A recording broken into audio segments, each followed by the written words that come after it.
இருக்காங்க எல்லாரும். ரஜினிகாந்த் வந்து விஐபிஸ் மட்டும் கூப்பிடுறோம், 25 பேரை கூப்பிட போறோம், நீங்க தான் ஃபர்ஸ்ட் விஐபின்னு சொல்லிட்டு கூப்பிட்டுட்டு போனாங்க. அவங்க ஒய்ஃப் எல்லாம் வந்து கூப்பிட்டுட்டு போனாங்க, அடுப்பு வச்சு அப்பா வர்றோம்னு சொல்லிட்டு.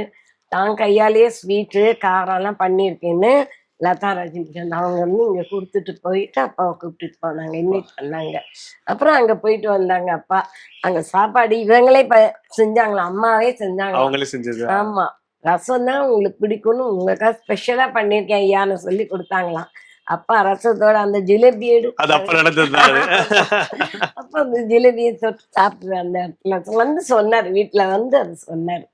இன்னும் அருமையா பேசுறாரு, அப்பா பெரிய மகான் அவர் அப்படின்னு சொன்னார். ஹாஸ்பிட்டல் கூட வந்து பார்த்தாரு ரஜினி. அப்படிங்களா? ஆமா, ஆஹா. வந்து பார்த்துட்டு அப்பதான் ரொம்ப நேரம் பேசினார். ம்ஹும். எங்களெல்லாம் வெளியே போன்னு சொல்லிட்டு அவரோட பேசினார் தனியா.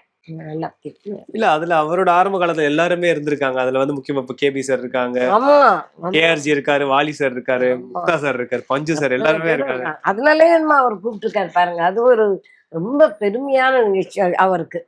அவரே சொல்றாரு ரஜினிகாந்த், நான் ரொம்ப என் வாழ்க்கையிலே மறக்க முடியாத நாள் அன்னைக்கு சொன்னார். Super super. இந்த போட்டோ ரொம்ப பொக்கிஷம் மாதிரிதான் இதுவுமே. ஆமாங்க, ஆமா.